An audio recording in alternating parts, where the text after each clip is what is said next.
Ayo, segera download Quran Tadabbur, tafsir dalam genggaman Anda.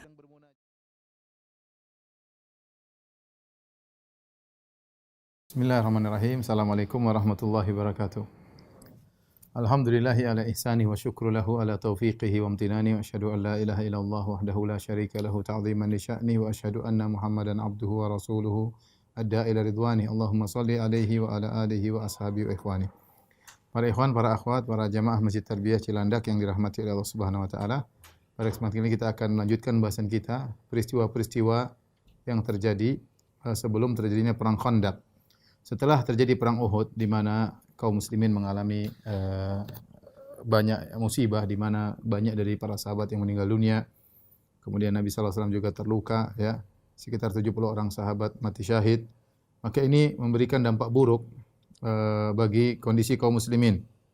Mulailah musuh-musuh kaum muslimin yang tadinya takut, sekarang mulai hilang kegentaran mereka terhadap kaum muslimin. Mulailah mereka menampakkan permusuhan mereka. Seperti orang Yahudi, seperti orang munafik, ya, yang tadinya mereka menyembunyikan permusuhan mereka, maka mereka mulai menampakkan permusuhan mereka karena mereka menganggap kaum muslimin lemah, ya, kalah dalam perang Uhud.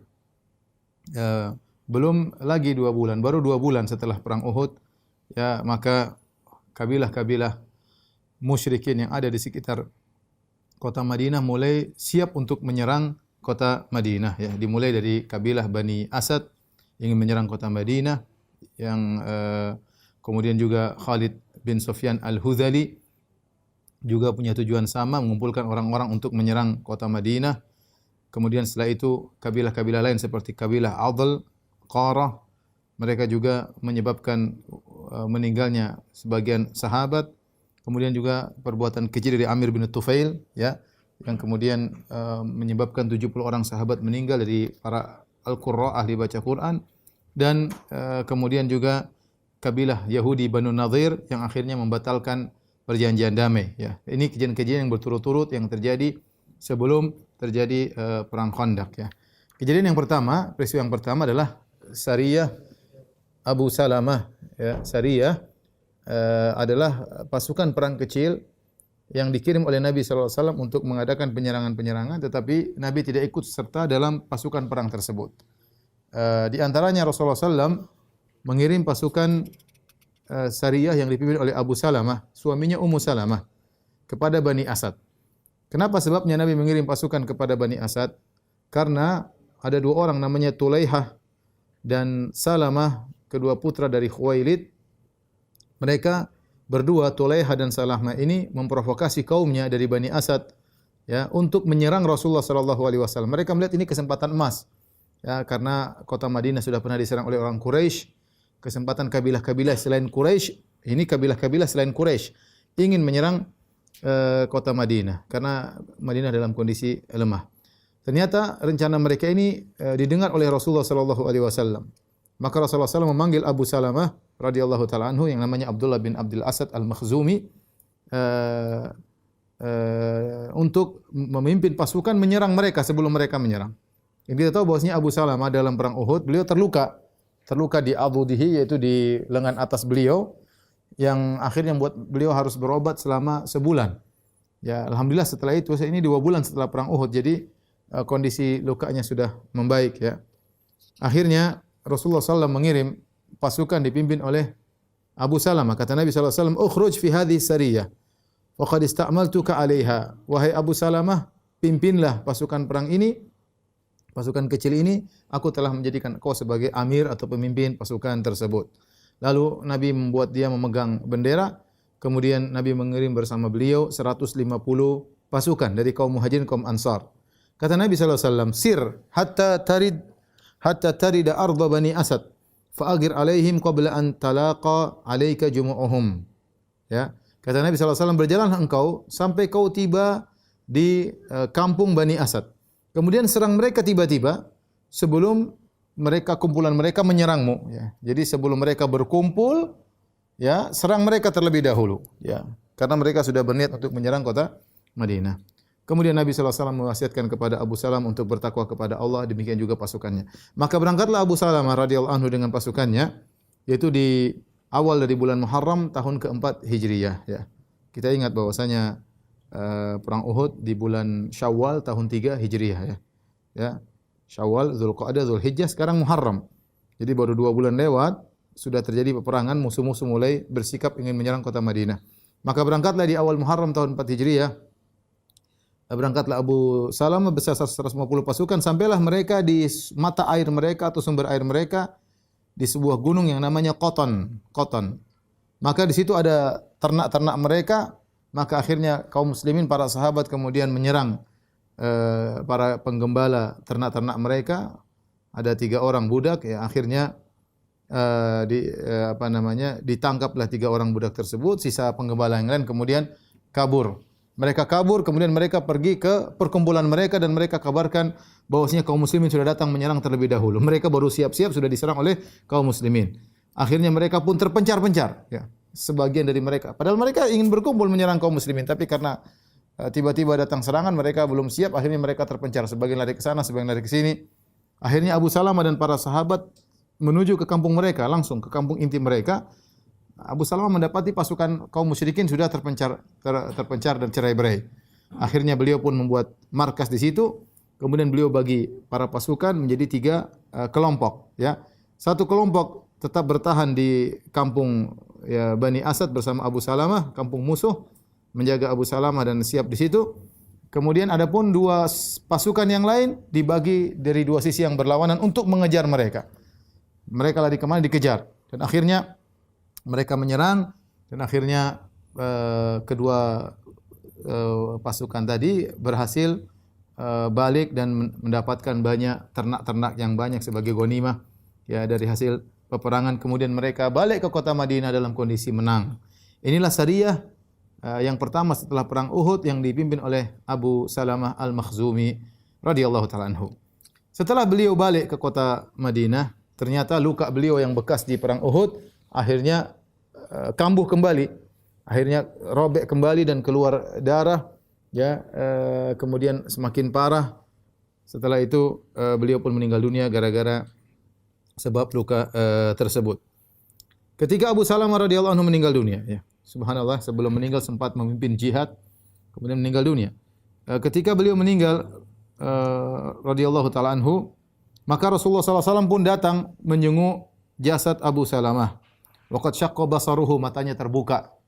Ya, kemudian Nabi sallallahu alaihi wasallam pun menutup kedua mata Abu Salamah. Kemudian Nabi berkata, "Inna ruha idza qubidha tabi'ahul basar." Sungguhnya ruh, ya, kalau dicabut nyawanya oleh malaikat maut, maka mata mengikuti. Maka Nabi bilang begitu, fadajja nasun min ahlihi, maka keluarga dan kerabat Abu Salamah pada menangis. Ribut. Rasulullah mengatakan ruhnya sudah dicabut. Rasulullah SAW menutup kedua matanya. Ketika mereka berisik, Rasulullah SAW berkata, "La tad'u ala anfusikum illa bi khair." Janganlah kalian mendoakan untuk diri kalian kecuali kebaikan. Kenapa? Fa innal malaikata yu'minuna ala ma taqulun. Karena malaikat mengaminkan apa yang kalian ucapkan. Itu jangan sampai kalian terlalu sedih sehingga berdoa dengan doa-doa yang buruk. Setelah itu Nabi mendoakan Abu Salamah. Kata Nabi SAW, "Allahumma ghfir li Abi Salamah." Ya Allah, ampunilah Abu Salamah. Warfa' darajatahu fil mahdiyyin. Ya Allah, angkatlah derajatnya bersama orang-orang yang Kau beri hidayah kepadanya. Wa khluflu fi aqibihi fil ghabirin. Ya Allah, jadilah Engkau sebagai penggantinya bagi orang-orang yang ditinggalkan oleh Abu Salamah, itu keluarganya. Karena Abu Salamah punya anak kecil. Ya, istrinya Ummu Salamah dia punya anak kecil. Waghfir lana wa lahu ya rabbal alamin. Ya Allah, ampunilah kami dan ampunilah dia wahai penguasa alam semesta. Wafsah lahu fi qabrih. Ya Allah, luaskanlah kuburannya. Wa nawwir lahu fih, dan berikanlah cahaya kepadanya di kuburannya. Ini doa Nabi sallallahu alaihi wasallam. Ya. Ketika Abu Salamah meninggal dunia, ya, Ummu Salamah sangat mencintai Abu Salamah. Maka Ummu Salamah berkata, "Gharibun wa fi ardi ghurbatin." Suamiku asing, meninggal di negeri yang asing. Ya, karena mereka dari kaum Muhajirin. Bani Makhzum tempat tinggalnya di kota Mekah.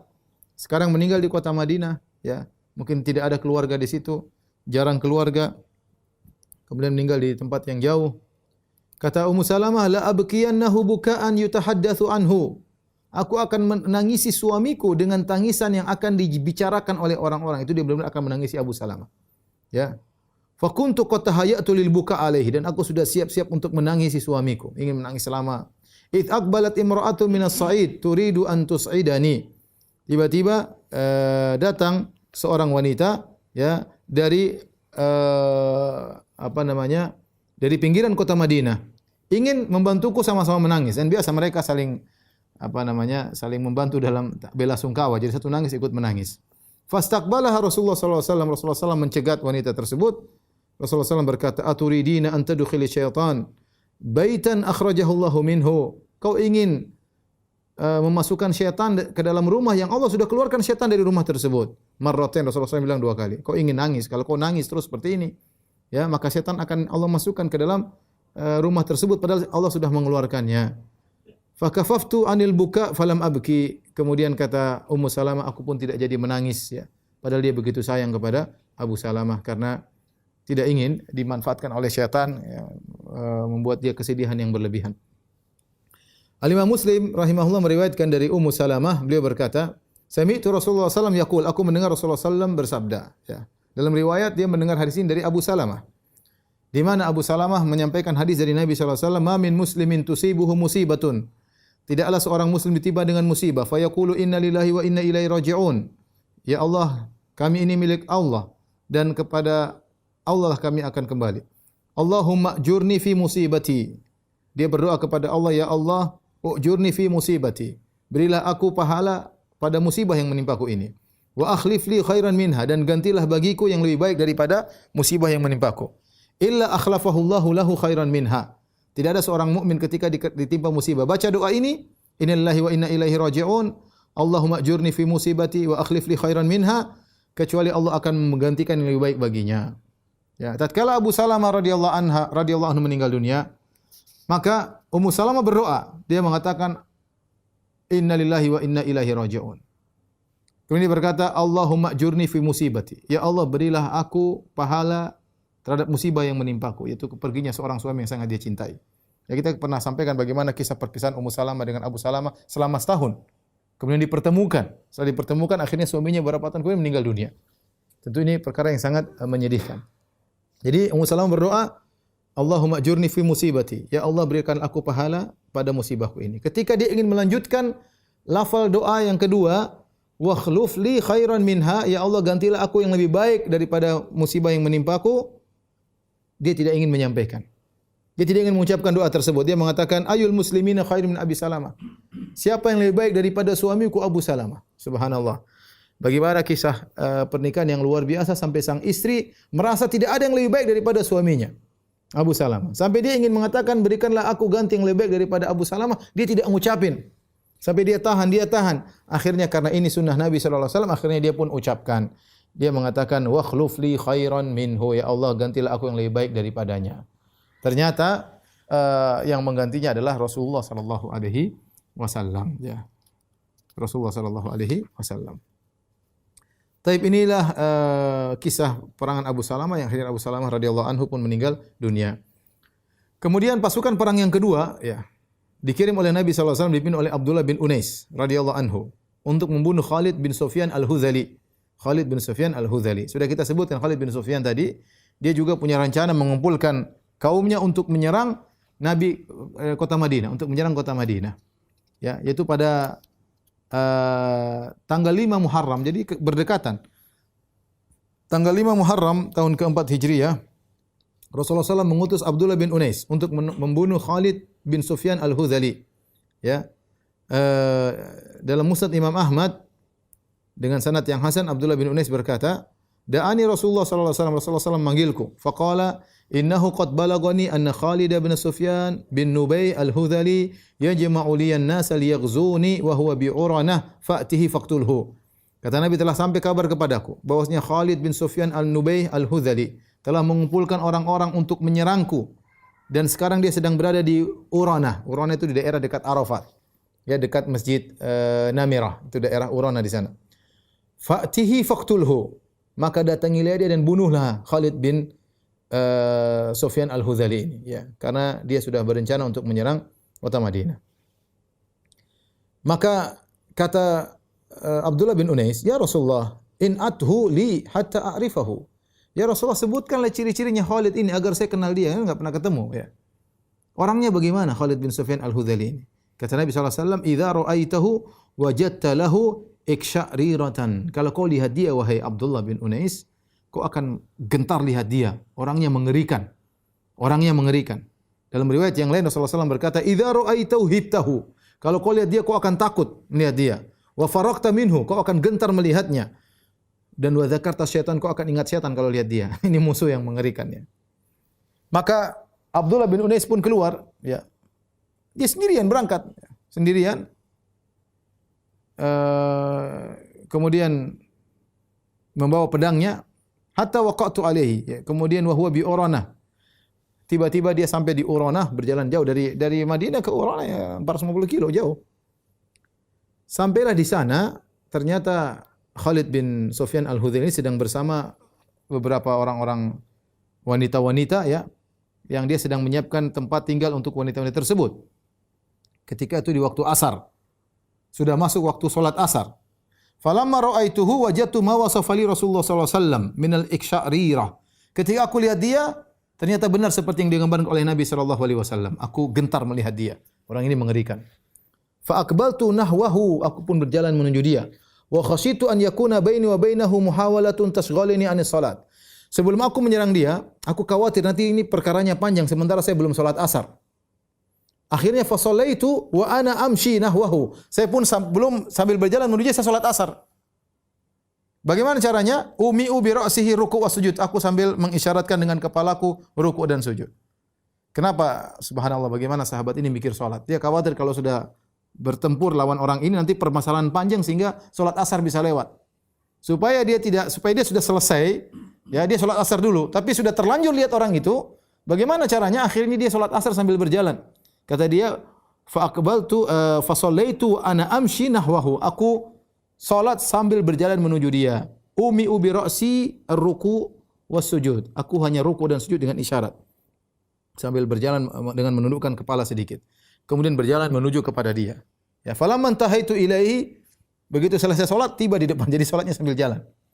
Tatkala aku sudah tiba di depan dia, maka orang itu bertanya, Khalid bin Sufyan Al-Hudzaili bertanya, "Manir rajul?" Siapa? Qultu rajulun minal Arab. Aku dari Arab. Sami'a bika wa bi jam'ika li hadzal rajul. Saya dengar kau kumpulin orang-orang untuk menyerang si Muhammad. Benar. Faja'aka li hadza, maka aku datang untuk ini. Untuk urusan ini. Saya dengar kau sedang kumpulin orang-orang untuk menyerang Muhammad, maka saya datang untuk urusan ini. Qala ajal ana fi dzalik. Benar-benar saya sedang ngumpulin orang-orang untuk menyerang Muhammad. Jadi Abdullah bin Unais mengesankan seakan-akan dia ingin gabung sama Khalid bin Sufyan Al-Hudzaili. Famasyaitu ma'ahu syai'an, aku pun berjalan sama dia sebentar. Hatta idza amkanani, ketika pas kondisi yang tepat, hamaltu alaihi sayf hatta qataltuhu. Kemudian aku pun cabut pedangku dan aku pun menikam dia dan dia pun tewas ketika itu. Tsumma kharajtu, aku segera pergi. Wa taraktu dha'ainahu mukibbatin alaihi, dan aku biarkan wanita-wanita yang bersama dia pun menangisi dia dalam kondisi dia berlumuran darah. Kemudian saya pun pulang ke kota Madinah. Ketika sampai di Madinah, Rasulullah SAW melihatku. Rasulullah SAW berkata, aflahal wajhu, sungguh beruntung wajah yang telah datang. Kata Abdullah bin Unais, qataltu ya Rasulullah, aku telah membunuhnya ya Rasulullah. Kata Rasulullah SAW, sadaqta, engkau benar. Kemudian Rasulullah SAW berdiri bersamaku. Kemudian Rasulullah SAW masuk ke rumahnya. Setelah Abdullah bin Unais mengabarkan bahwasanya dia telah membunuh musuh Rasulullah SAW yang telah ingin menyerang kota Madinah, Rasulullah SAW berdiri. Rasulullah SAW masuk ke rumahnya. Kemudian Rasulullah mengambil tongkat. Kemudian Rasulullah SAW kasih dia tongkat, kasih Abdullah bin Unais tongkat. Kata Rasulullah SAW, amsik hadhihi indaka ya Abdullah bin Unais.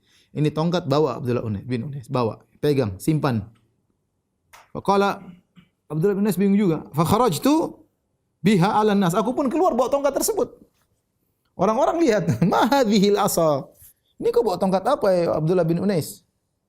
Qultu a'taniha Rasulullah sallallahu alaihi wasallam wa amarni an umsikaha. Ini tongkat yang kasih Nabi sallallahu alaihi wasallam. Nabi suruh saya jaga tongkat ini. Qalu awala tarji'u ila Rasulillah fatas'alahu an dzalik. Kenapa kau tidak balik kepada Nabi tanya, kenapa ya Rasulullah kau kasih saya tongkat ini? Apa gerangan? Ada apa gerangan? Qala faraja'tu ila Rasulullah. Kata Abdullah bin Unais, saya pun balik ketemu Nabi sallallahu alaihi wasallam. Aku berkata, "Ya Rasulullah, kenapa kau kasih tongkat ini kepadaku?" Kata Rasulullah SAW, ayatun baini wa bainaka yaumal qiyamah.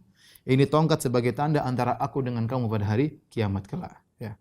Pada hari kiamat kelak. Ya. Maka Abdullah bin Unais membawa tongkatnya, dia gandengan dengan pedangnya. Tongkat tersebut selalu bersama dia sampai ketika dia meninggal dunia, ya. Maka dia tongkat tersebut, ya, karena ini pesan Nabi sallallahu alaihi wasallam, maka tongkat tersebut dimasukkan ke dalam kain kafannya, kemudian dia dan tongkatnya dikuburkan bersamaan.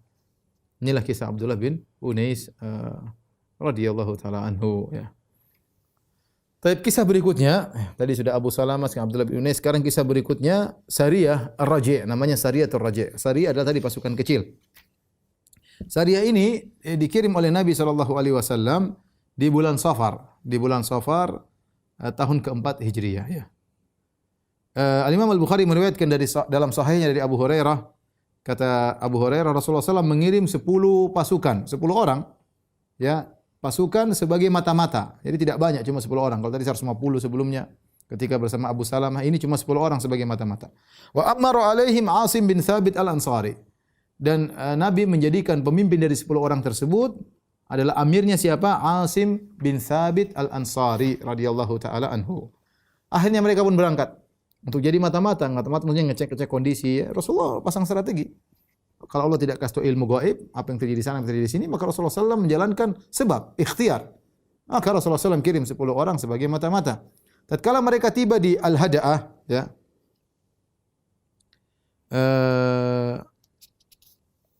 yaitu antara Usfan dengan Mekah, dzukiru li hayyin min Hudzail. Tiba-tiba ada yang tahu, ya. Maka kondisi mereka ini diceritakan kepada Banu Lahyan. Banu Lahyan salah satu kabilah kecil. Maka mereka kaum musyrikin. Fa nafaru lahum qariban min mi'ati rajulin kulluhum ramin. Maka mereka ingin membunuh 10 orang pasukan Nabi ini tersebut. Maka berangkatlah Bani Lahyan dengan 200 pasukan, semuanya ahli memanah. Semuanya ahli memanah. Maka mereka pun mengejar 10 sahabat Nabi. Kemudian mereka faqtassu atharahum, kemudian mereka mengikuti jejak-jejak 10 sahabat ini sampai mereka dapati tempat bekas makan para sahabat. Ternyata mereka makan korma, ya, dari Madinah. Mereka berkata, "Hadza tamru Yathrib." Ini korma Madinah ini. Ayo kita ikuti lagi jejak mereka. Ayo kita ikuti. Akhirnya mereka ikut jejak mereka 200 orang. Akhirnya mereka mendapati para sahabat yang jumlahnya 10 orang. Akhirnya ketika Asim, ya, bin Thabit radhiyallahu anhu Al-Ansari dengan 9 temannya, mereka bersepuluh, melihat 200 orang sudah mengepung, maka mereka pun menuju ke suatu tempat agak tinggi, area agak tinggi. Tetapi 200 orang tersebut mengepung mereka. Akhirnya mereka berkata, "Inzilu wa atuna bi aidikum." Turun kalian dan serahkan diri kalian. Walakumul ahdu wal mitsa. Kami akan beri perjanjian kalian, la naqtulu minkum ahadan, kami tidak akan membunuh seorang pun dari kalian. Turun sini. Sudah kita ada perjanjian keamanan. Tapi anehnya semua 200 orang pemanah. Asim bin Thabit Al-Ansari sebagai pemimpin 10 orang tersebut berkata, "Ama ana fa wallahi la anzilul yauma fi dhimmati kafir." Adapun aku, demi Allah, aku tidak akan berada di bawah tanggungan seorang kafir, jaminan seorang kafir. Allahumma akhbir anna nabiyyak. Dia sudah tahu dia bakalan meninggal. Firasat. Dia berkata, "Ya Allah, ya sampaikan kepada nabimu tentang kami, ya Allah." Akhirnya dia tidak mau turun, faramauhum bin nabl. Akhirnya mereka pun panahin 10 orang tersebut. Faqatalu Asiman fi sab'ah. Akhirnya 7 orang meninggal dunia. Di antaranya Asim bin Thabit Al-Ansari. Tinggal 3 orang. Mereka 10. Tinggal 3 orang. Meninggallah Asim bin Thabit Al-Ansari. Ya. Akhirnya orang-orang Quraisy meminta agar didatangkan jasad Asim agar mereka mengenal benar Asim yang meninggal atau tidak. Ya. Karena Asim ketika perang Badar membunuh salah seorang pembesar mereka. Ya, jadi mereka jengkel. Mereka ingin mana jasadnya Asim, bawa ke sini. Ya, karena itu sudah dekat Mekah, bawa ke sini. Orang-orang Quraisy kirim ingin agar jasadnya Asim dibawa kepada mereka. Tatkala mereka datang ingin mengambil jasad Asim, fa ba'atsallahu alaihi mithla dhullah. Tiba-tiba Allah Subhanahu wa taala mengirim semacam awan minad dabar. Awan tersebut ternyata isinya adalah lebah, banyak lebah. Fahamathu min rusulihim. Akhirnya pasukan musyrikin yang ingin mengambil jasad Asim tidak bisa karena banyak lebah di situ menjaga jasad Asim. Falam yaqdiru minhu ala syai'. Mereka tidak mampu mengambil sedikit pun dari jasad. Tubuhnya terpanah, sudah mati, ya, sudah meninggal radhiyallahu anhu. Kemudian ambil jasadnya, ternyata ada laler, ada lebah yang melindungi Asim. Ya, dalam riwayat yang lain, ya, lalat tersebut menyerang pasukan-pasukan ini ke wajah mereka, disengat. Akhirnya mereka tidak bisa mendekati jasadnya Asim bin Thabit Al-Ansari radhiyallahu taala anhu. Kenapa mereka ingin mengambil jasad Asim? Karena Bani Hudzail atau Bani Lahyan ini mereka ingin menjual jasad Asim, tengkoraknya kepada Sulafah binti Sa'ad. Kenapa? Karena Sulafah, wanita ini, binti Sa'ad ini dari Quraisy, dia pernah bernazar tatkala kedua anaknya meninggal dalam perang Badar, ya. Dia mengatakan, kalau saya mampu untuk mendapatkan kepala Asim, saya akan minum khamar dari tempurung kepalanya. Jadi dia sudah niat bernazar demikian. Makanya dia ingin beli jasadnya Asim. Karena ingin minum khamar, dia sudah bersumpah ingin minum khamar dari tengkoraknya Asim. Tapi Allah mengirim dabar, yaitu mengirim lebah untuk menjaga jasadnya Asim sehingga mereka tidak bisa mendatangkan jasadnya kepada wanita tersebut. Setelah itu mereka bilang, tunggu dulu, tunggu sampai sore, tunggu lebah-lebah tersebut pergi baru kita ambil jasadnya. Tatkala mereka menunggu sampai sore, tiba-tiba datang hujan yang besar, kemudian hujan tersebut membawa jasad Asim, kemudian dibawa pergi, ya, oleh hujan tersebut, entah kemana jasadnya. Dan Asim ketika masa hidup dia pernah bersumpah dia tidak ingin dipegang oleh seorang musyrik pun, dan dia tidak ingin memegang seorang musyrik pun sama sekali, dan Allah mengabulkan sumpahnya radhiyallahu taala anhu. Tapi bagaimana dengan nasib 3 orang yang tersisa? 10 orang, 7 orang meninggal dunia. Adapun 3 orang yang tersisa, akhirnya mereka ikut aturan, mereka ikut tunduk kepada aturan 200 pemanah tersebut, yaitu Khubayb bin Adi Al-Ansari, yang kedua Zaid ibnu Dathinnah, kemudian yang ketiga Abdullah bin Tariq radhiyallahu anhum ajma'in. 3 orang ini, Khubayb, kemudian Zaid dan Abdullah. Kemudian tatkala mereka bertiga sudah di bawah pengawasan Bani Lahyan tersebut, ya, ternyata Bani Lahyan tersebut mengambil tali dari busur mereka, dilepaskan tali busur, ternyata mereka diikat, 3 orang yang diikat. Apa kata Abdullah bin Tariq? Hadza awal ghadar. Ini pengkhianatan pertama. Mereka bilang kita tidak akan dibunuh, kita tidak akan diapa-apain. Ternyata baru kita turun mereka sudah ikat. Akhirnya apa kata Abdullah bin Tariq? Wallahi la ashabukum. Demi Allah aku tidak mau menemani kalian. Kalian berdua pergi dibawa mereka, silakan, saya enggak. Saya tidak mau. Saya mau menetap di sini. Kemudian dia berkata, "Inna li fi haula'i la uswah." Sungguh temanku 7 orang yang meninggal itu ada teladan. Saya ingin seperti mereka. Subhanallah, mereka paksa dia, dia tidak mau. Akhirnya mereka bunuh dia. Abdullah bin Tariq radhiyallahu taala anhu. Ya, akhirnya mereka bawa pergi 2 orang, Khubayb bin Adi dan Zaid ibni Dathinnah. Nanti dibunuh juga akhirnya. Adapun Zaid bin Dathinnah, 2 orang yang tersisa, maka dibeli oleh Safwan bin Umayyah. Jadi Bani Hudzail ini beli, dia jual. Karena mereka tahu Quraisy sangat dendam kepada kaum muslimin. Maka mereka menjual Zaid bin Dathinnah kepada Safwan bin Umayyah, ya. Ya, dia ingin balas dendam untuk bapaknya Umayyah bin Khalaf. Akhirnya dikirimlah Zaid bin Dathinnah bersama budaknya Safwan. Budak Safwan bawa Zaid bin Dathinnah. Budak Safwan tersebut namanya Nistas, dia bawa Zaid bin Dathinnah ke Tan'im. Tahu Tan'im kan? Tan'im di luar tanah haram. Karena mereka, meskipun mereka orang-orang musyrikin Arab, mereka meyakini tidak boleh membunuh orang di tanah haram. Jadi harus keluar dari tanah haram. Dan kita tahu tanah halal terdekat adalah Tan'im, kira-kira 7 kilo dari Ka'bah. Akhirnya mereka keluarkan Zaid bin Dathinnah dari tanah haram di Tan'im untuk dibunuh. Berkumpullah orang-orang Quraisy. Di antaranya ada Abu Sufyan bin Harb, ya. Abu Sufyan, kepala kaum musyrikin tatkala itu radhiyallahu anhu, masih musyrik, dan dia kepala pasukannya kaum musyrikin tatkala perang Uhud. Maka dia berbicara sama Zaid bin Dathinnah. Dia berkata, "Anshudukallah ya Zaid, atuhibbu anna Muhammadan indana al-ana fi makanika nadribu unuqahu wa annaka fi ahlik?" Abu Sufyan bertanya, Wahai Zaid, saya bertanya dengan nama Allah, ya. Apakah kau suka Muhammad menggantikan posisimu? Biarlah Muhammad di posisimu, kita penggal kepalanya dan kau pulang ke rumahmu selamat dengan keluargamu. Mau enggak begitu? Apa kata Zaid bin Dathinna? Wallahi ma uhibbu anna Muhammadan al-ana fi makanihi huwa fihi tusibu syaukatun tu'dhihi wa anni jalisun fi ahli. Demi Allah, kata Zaid bin Dathinna, aku tidak suka Muhammad sekarang, Rasulullah SAW di tempatnya sekarang tertusuk duri sedikit pun aku tidak mau. Sementara aku santai di rumahku. Aku tidak mau. Lebih baik aku mati daripada Muhammad tertusuk duri. Lebih baik aku mati daripada Muhammad tertusuk duri, kata Zaid bin Dathinna.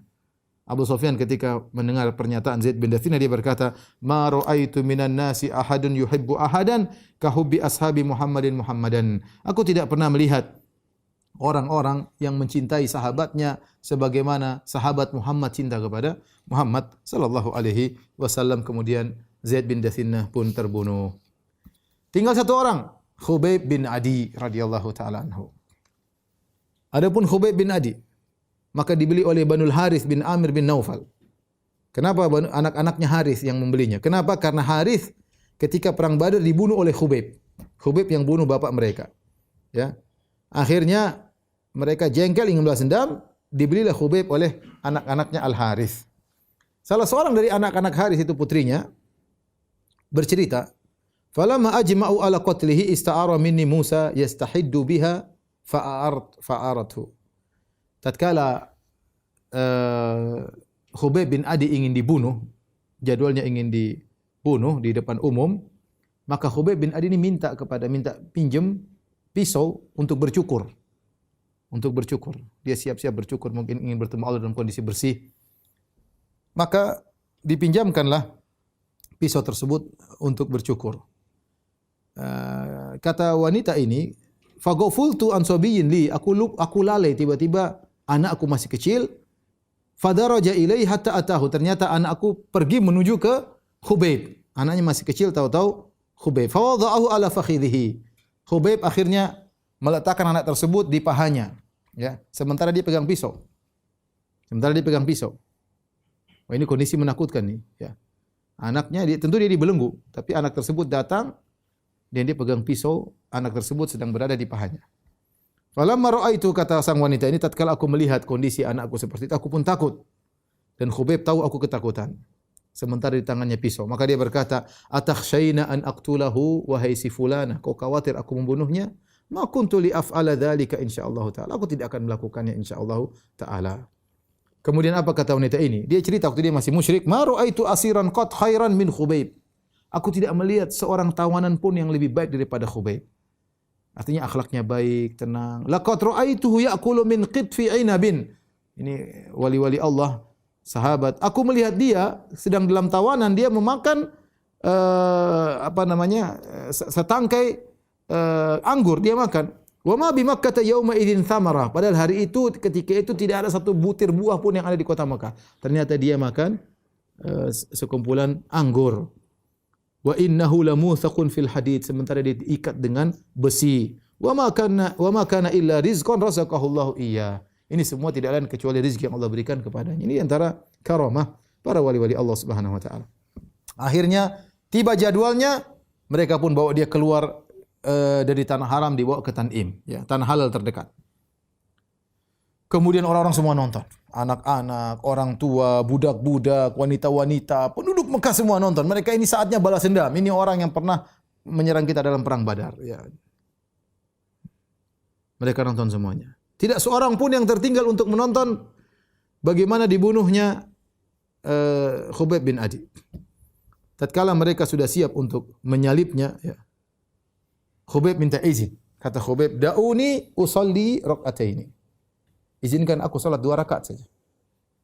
Fataraku. Mereka biarkan dia salat. Faraka rak'ataini atahumma wa ahsanahuma min ghairi an yutawwila fihima. Beliau salat 2 rakaat dengan tenang tapi tidak panjang-panjang. Setelah itu dia balik, setelah salat dia balik menghadap mereka, dia berkata, "Ama wallahi laula an tadhunnu anni innama tawwaltu jaza'an minal maut lazittu." Ya. Kalau tidak kalian tuduh aku penakut, aku akan salat lama-lama. tapi aku tidak mau dikatakan aku takut kepada kalian. Jadi aku salat pun secukupnya. Ya. Dan inilah sunnah yang dikerjakan oleh Khubayb dan diikuti oleh orang-orang setelah itu. Siapa yang ditangkap ingin dibunuh, maka mereka minta izin salat 2 rakaat sebelum bertemu dengan Allah Subhanahu wa taala. Kemudian dia berdoa, Allahumma ahsihim adada. Ya Allah, ya binasakanlah mereka, waqtulhum badada, ya bunuhlah mereka, wala tughadir minhum ahada, dan jangan biarkan seorang pun lolos dari mereka. Kemudian Khubayb sebelum dibunuh dia pun membuat syair, dia berkata, falastu ubali hina uqtalu musliman. Aku tidak peduli, yang penting aku dibunuh dalam kondisi Islam. Ala ayyi jambin kana fillahi masra'i. Aku tidak peduli di mana aku akan jatuh, ya. Meninggalku yang penting di jalan Allah Subhanahu wa taala. Wa dzalika fi dzatil ilahi wa in yasha. Dan itu semua karena aku berjuang di jalan Allah Subhanahu wa taala, dan jika Allah berkehendak yubarik ala awsali shilwin mumazzai. Allah akan berkahi tubuhku yang akan dipotong-potong oleh mereka. Maka akhirnya beliau pun dibunuh radhiyallahu taala anhu. Taib, kita akan bacakan atau kisah terakhir, ya, kejadian menyedihkan, kisah Bi'r Ma'unah, ya, atau Sariyatul Qurra. Sariyatul Qurra yaitu sekumpulan sahabat 70 orang yang semuanya ahli baca Quran. Murid-murid khusus Nabi sallallahu alaihi wasallam. Pada bulan Safar tahun 4 Hijriah, ya, sebagaimana datang dalam hadis Anas bin Malik radhiyallahu anhu dalam Sahih Bukhari, bahwasanya ada sekelompok suku, yaitu suku Ri'al, suku Zakwan, suku Usayyah, dan suku Lihyan. 4 suku. Mereka minta tolong kepada Nabi, suku-suku kecil, Ri'al, Zakwan, Usayyah, dan Lihyan, Bani Lihyan. Mereka minta tolong kepada Nabi untuk mengirim pasukan untuk melawan musuh mereka. Untuk mengirim pasukan untuk melawan musuh mereka. Maka Nabi mengirim 70 orang dari kaum Ansar. Kata Anas, kunna nusammihimul qurra, kami namakan mereka dengan qurra, ahli baca Quran. Kanu yahtatibuna bin nahar wa yusalluna bil lail. Mereka ini 70 orang ahli baca Quran ini, mereka di siang hari jualan kayu bakar, mereka ambil kayu, mereka jualan, dan malam hari mereka jadi imam, orang-orang salat. Ya, siang bekerja, malam mereka beribadah kepada Allah Subhanahu wa taala. Dalam riwayat yang lain, datang sekelompok orang kepada Nabi minta tolong. Ib'ats ma'ana rijalan yu'allimuna al-Qur'ana wa sunnah. Ya Rasulullah, kirimkanlah kepada kami sekelompok lelaki yang mengajarkan kami Al-Quran dan sunnah. Maka Rasulullah SAW pilih murid-murid pilihan yang ahli baca Quran, 70 orang dari kaum Ansar yang dikenal dengan kelompok Qurra, ahli baca Quran.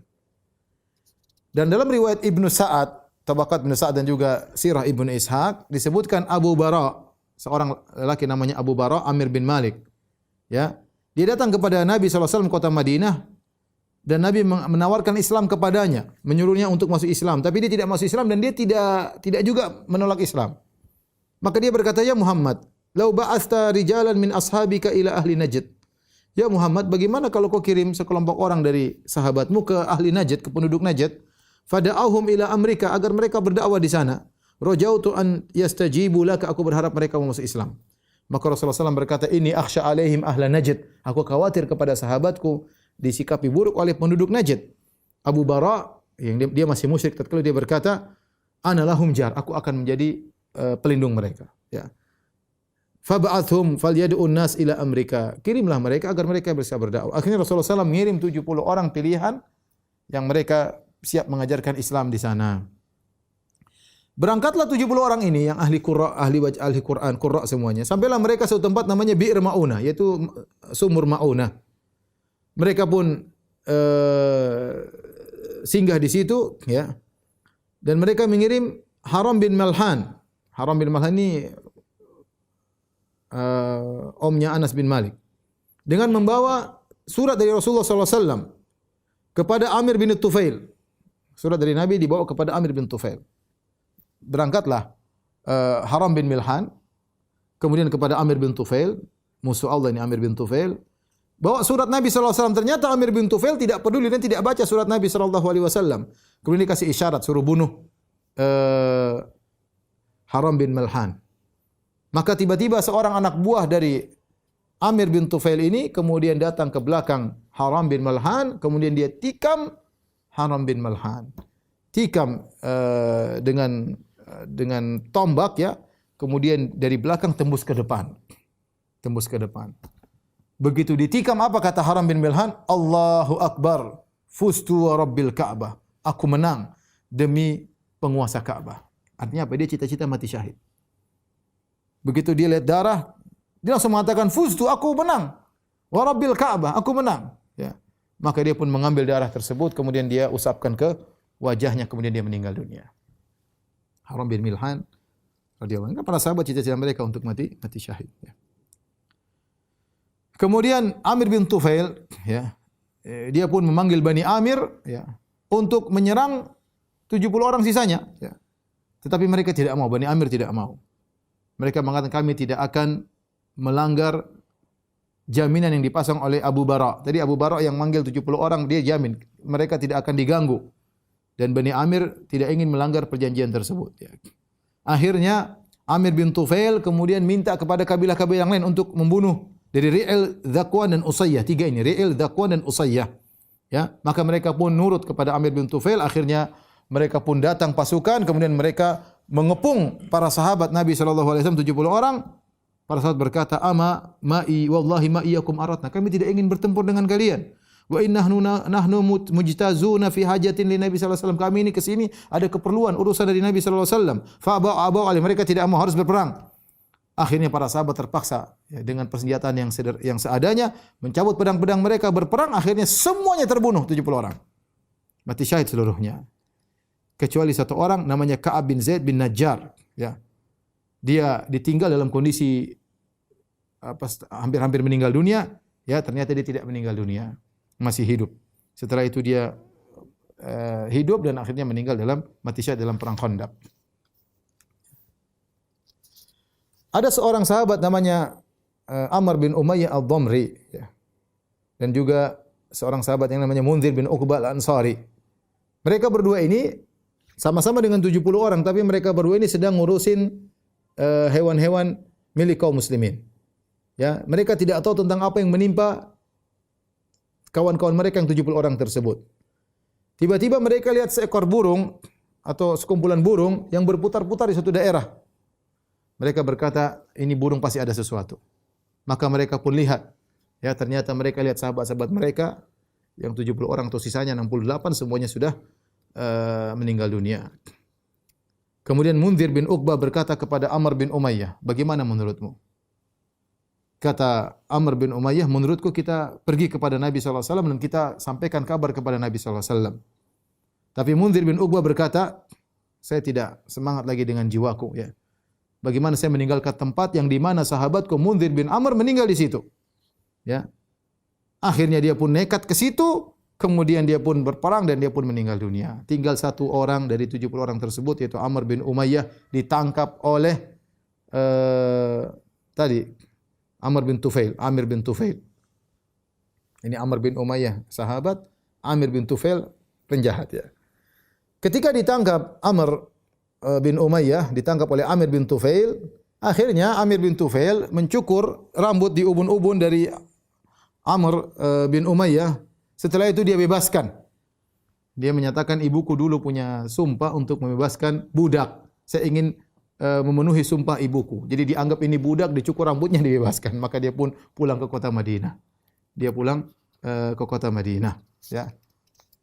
Ternyata di antara yang meninggal dari 70 orang itu ada seorang namanya Amir bin Fuhairah. Tahukah kita siapa Amir bin Fuhairah? Amir bin Fuhairah adalah maula Abu Bakar. Amir bin Fuhairah radhiyallahu anhu, dialah seorang budak yang masuk Islam kemudian dibebaskan oleh Abu Bakar radhiyallahu anhu.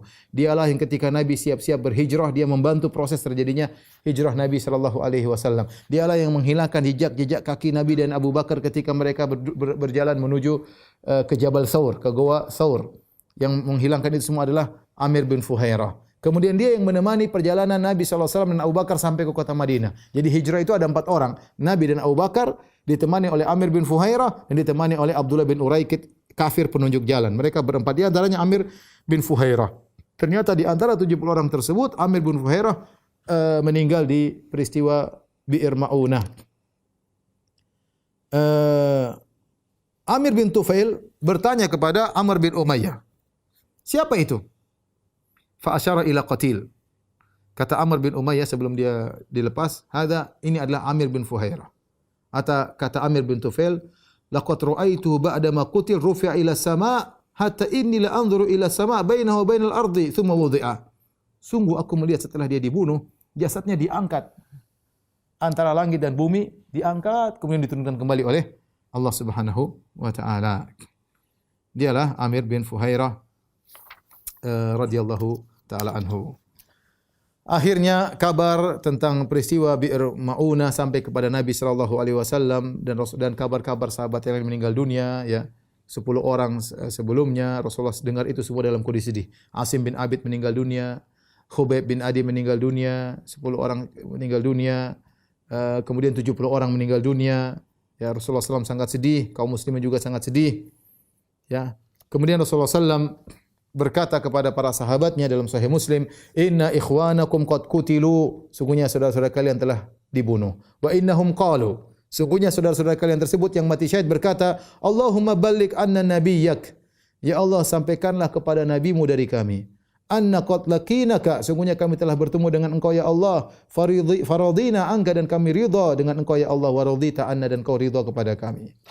Ya, dan Nabi menyampaikan hal itu kepada para sahabat. Akhirnya Rasulullah sallallahu alaihi wasallam setelah itu kunut, disebut dengan kunut nazilah. Ya, di situ Nabi mendoakan suku-suku tadi. Zakwan, Ri'il, Zakwan, Lihyan dan Usayyah. 4 suku yang berkhianat kepada para sahabat. Rasulullah SAW kunut di rakaat terakhir setelah ruku. Jadi sami Allahu liman hamidah dalam kondisi i'tidal, baru kemudian Nabi kunut nazilah, mendoakan keburukan bagi mereka dalam salat zuhur, dalam salat asar, dalam salat maghrib, dalam salat isya, dalam salat subuh. 5 waktu seluruhnya Nabi doa kunut agar Allah mencelakakan suku-suku tersebut. Sampai di sini saja. Ikhwani fillah, zani Allah wa iyyakum. Insyaallah kita lanjutkan pada pekan depan biidznillah taala. Wallahu taala alam bisawab. Demikian saja, kurang lebih saya mohon maaf. Wabillahi taufiq wal hidayah. Assalamualaikum warahmatullahi wabarakatuh.